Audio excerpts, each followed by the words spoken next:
एरवी येडीला काय हो, सासरही सारखं माहेरही सारखं. ती सासरी जाताना रडत नाही आणि माहेरी येताना रडत नाही, सासरही सारखं. एका येडीचं नवीनच लग्न झालं, लग्नामध्ये आनंद असतो, विरह नसतो. एका येडीचं नवीन लग्न झालं आणि लग्न झाल्याच्या नंतर ती सासूबाईला सारखी सासूबाई सासूबाई सासूबाई म्हणायची. कोण कोण? येडी. आता सासूबाई म्हटली, अगं गंगे, अगं मला नुसतं सासूबाई सासूबाई म्हणण्यापेक्षा मला तू आई म्हणत जाय. मग ती आई म्हणायला लागली. सासरा म्हटला, हे बघ गंगे, तिला जर आई म्हणत असेल, तुमच्या कोणाच्या घरच्यांचं गंगी नाव नाही ना?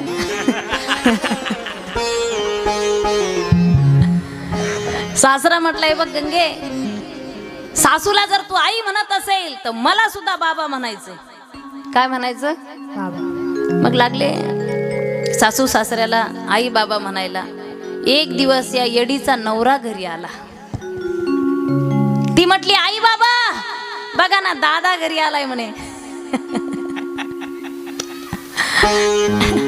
येडीला सासरही सारखं आणि माहेरही सारखं. रोज ठरवतो मी कीर्तनाला जाईल, पण घर सुटत नाही. रोज आपण ठरवतो मी कथेला जाईल, पण घर सुटायला तयार नाही. हा मायेचा पगडा. आपल्याला माहिती आहे कुणीच कुणाचं नाही. संकट येऊ द्या मग माणसं कळतात, कुणीच कुणाचं नाही. एकटंच जावं लागणार आहे, एकटाच आला आणि एकटाच जायचंय, तरी सुद्धा मायेचा पगडा इतका परफेक्ट आहे ना माणसावरती. सगळ्यांना घेऊन जीवनभर जगत असतो. स्वतःला देवाने दिला तरी त्याचं कसं होईल म्हणून जीव जगत असतो. आणि मला वाटतंय दुःख भोगावं लागतं.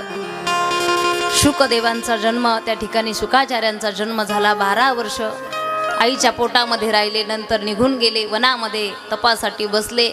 व्यासांनी श्रीमद भागवत ग्रंथ लिहिला आणि अधिकारी म्हणून त्यांनाच बोलवलं. कोण शुक हा प्रश्न केला तर ते शुकाचार्य ज्यांनी राजा परीक्षितीला 7 दिवसाच्या आत मुक्ती दिली. परत प्रश्न निर्माण झाला. शौनक ऋषी म्हटले, कोण परीक्षिती, कोण परीक्षिती? मला वाटतं परीक्षिती राजा ज्याला माहित नाही त्याला श्रीमद भागवत कथा कळणारच नाही. कारण जगामध्ये जगाच्या एकच व्यक्ती असा आहे की जन्माला येण्याच्या अगोदर त्याला भगवंताचं दर्शन झालं. ज्या वेळेस अश्वत्थाम्याने ब्रह्मास्त्र सोडलं, उत्तरा घाबरली. तुम्हाला खरं सांगू का, आई आपल्यापेक्षा जास्त लेकरावर प्रेम करते. त्या आईला घराच्या बाहेर काढून देऊ द्या, किती सासरवास करू द्या, पण ती म्हणती माझा सासरवास आज ना उद्या संपणार आहे, पण माझ्या लेकराचं वाटोळ व्हायला नको. तुम्हाला माहितीये, ज्ञानोबारायचे आई वडील फार सामर्थ्यवान होते. त्यांनी जर विचार केला असता तर देहांत प्रायचित्त करण्याची गरज पडली नसती. पण आमच्या लेकरांचे मुंडन होणार नाही, आमच्या बरोबर यांना सुद्धा वाळीत टाकलं जाईल म्हणून मायबाप देहांत प्रायचित्त करण्यासाठी गेले, लेकरासाठी, लेकरासाठी. आणि म्हणून उत्तरा घाबरली. भगवंत जवळ उभे आहेत. भगवंताने सांगितलं काळजी करू नको. सूक्ष्म रूपाने उत्तरेच्या गर्भामध्ये प्रवेश केला आणि परीक्षितीचं त्या ठिकाणी रक्षण केलं. कुंती मातेने पाहिलं, देवा सगळ्यांना फसवतोस, कुणाला मामा म्हणतो, कुणाला आई म्हणतो, नंदराजाला बाबा म्हणतो, कुणाला मावशी म्हणतो, पण मला माहिती आहे कुंतीने सांगितलं, देवा तू देवांचाही देव आहे. अरे त्या कुरुक्षेत्रामध्ये, महाभारतामध्ये पांडव युद्ध करतच नव्हते देवा, तू युद्ध लढत होता, तू बाण उचलत होता, तू लढत होता देवा.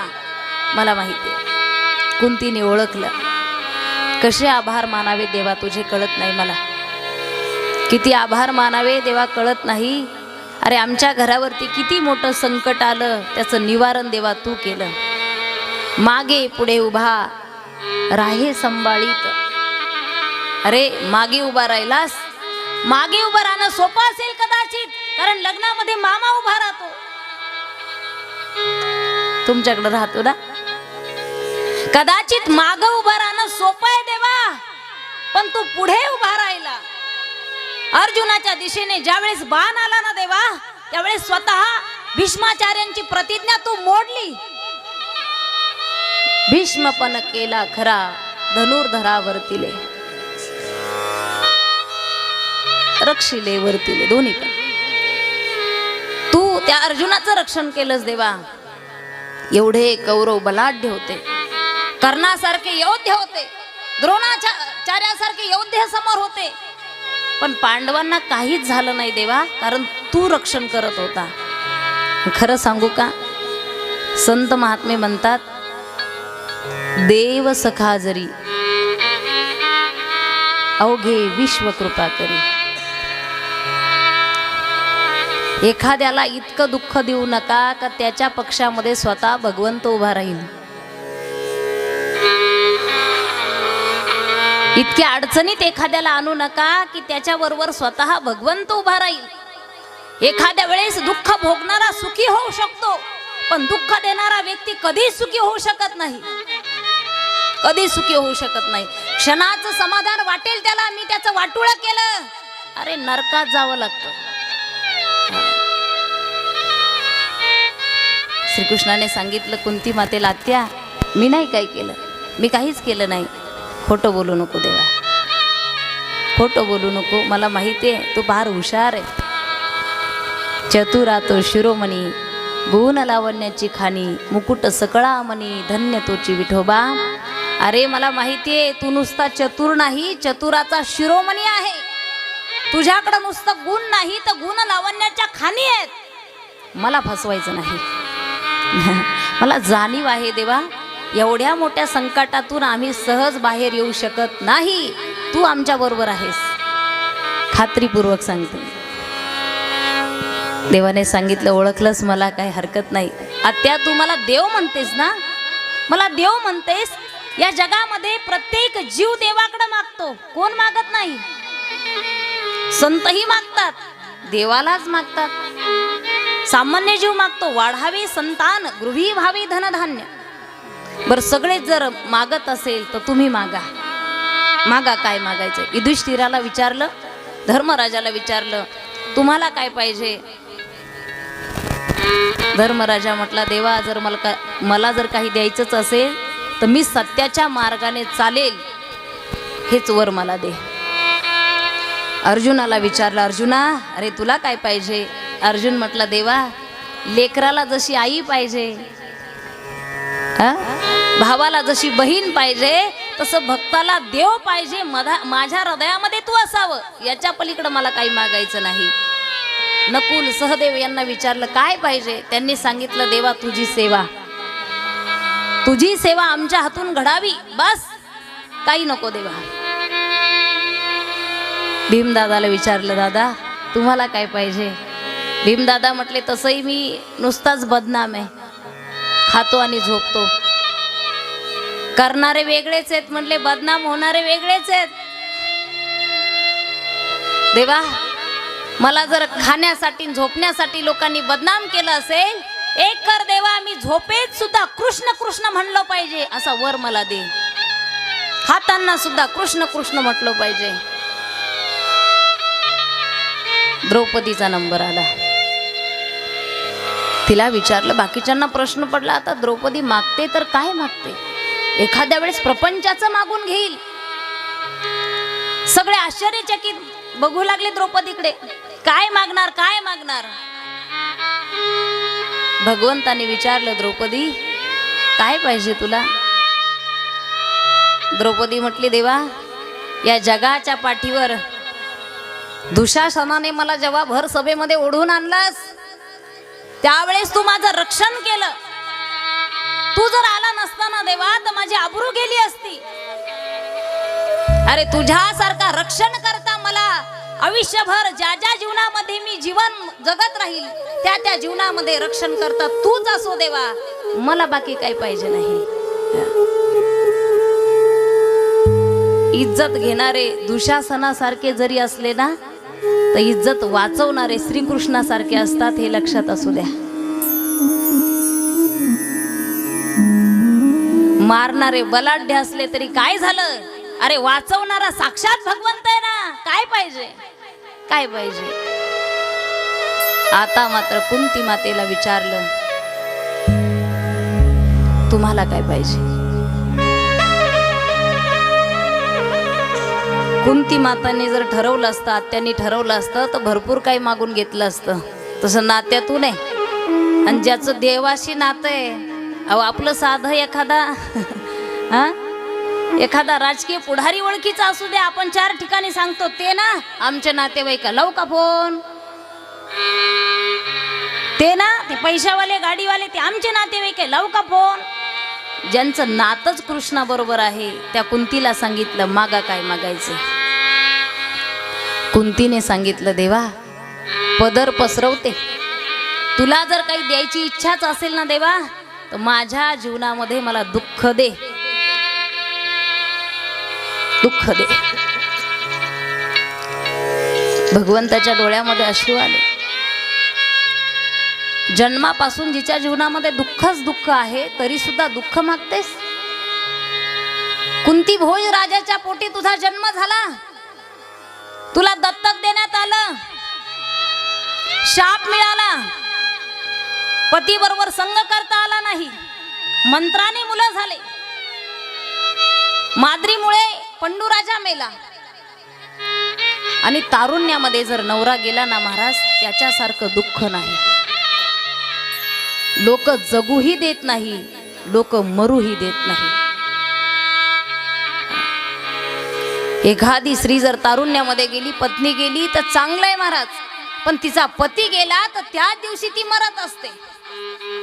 तिने कसंही राहू द्या, लोक तिच्याकडे बोट दाखवत असतात. अरे किती दुःख भोगलंस, हा कौरवाने लक्षाग्रह जाळलास, वनवासाला पाठवलं, आपल्या लेकरांना लहानाचं मोठं केलं, दुःखच दुःख तुझ्या आयुष्यामध्ये आहे, त्या तरी तू दुःखच मागतेस. एवढं दुःख भोगून तुझं पोट भरलं नाही का. कुंती मातेने सांगितलं, देवा फार दुःख आहे माझ्या जीवनामध्ये, फार दुःख भोगलं रे मी माझ्या जीवनामध्ये, पण त्या दुःखामध्ये तू माझ्या बरोबर होतास. आणि मला असं वाटतं, ज्या दुःखामध्ये साक्षात भगवान श्रीकृष्ण बरोबर असेल ते दुःख नाही, ते सुख आहे. आणि ज्या सुखामध्ये देव बरोबर नसेल ते सुख नसून दुःख आहे. म्हणून देवा मला असं दुःख दे की ज्याच्या बरोबर तू असला पाहिजे, ज्या दुःखामध्ये तू असला पाहिजे. ही सगळी मंडळी भीष्माचार्यांकडे आली. 40 दिवस बाणेच्या शय्येवरती पडलेले माझे भीष्माचार्य, अंगाच्या लाह्या लाह्या झाल्या, रक्तस्राव होतोय. आणि जाता जाता पांडवांना उपदेश करू लागले. सत्याने चला, अधर्म पाहू नका. आणि जेव्हाही भीष्माचार्यांच्या मुखातून अधर्म पाहू नका हा शब्द आला, द्रौपदी हसली. द्रौपदी हसली. भीष्माचार्यांनी विचारलं, द्रौपदी का हसलीस. द्रौपदी म्हटली, नाही, कारण एखादा व्यक्ती आता मरणार आहे काही क्षणामध्ये आणि त्याच्या समोर हसणं हे चुकीचं आहे. चूक झाली माझ्याकडून, मी सहज हसले. भीष्माचार्यांनी सांगितलं, नाही, कुलीन घरातल्या स्त्रिया सहज हसत नाही, सहज रडत नाही. कुलीन घरातील स्त्रिया सहज हसत नाही. भीष्माचार्यांनी विचारलं, सांग का हसलीस. द्रौपदी का हसलीस. ती म्हटली, विचारलं म्हणून सांगते. तुम्ही आत्ताच सांगितलं अधर्म पाहू नका, आणि त्या राजसभेमध्ये दुशासनाने तुमच्या समोर मला फरकटत आणलं, ओढत आणलं, माझे साडीला हात लावला, त्यावेळेस अधर्म घडला नाही का. आणि तुम्ही त्या राजसभेमध्ये बसला होतात, मग तुम्ही तो अधर्म का पाहिला, का पाहिला. मी देवाला हाक मारली होती, तुमच्या लक्षात नाही का. द्रौपदी सांगू लागली, कृष्णा, अरे धावणारा फक्त तू एकटाच आहे. कोठे गुंतलासी बालकीचा राया, कोठे गुंतलासी बालकीचा राया.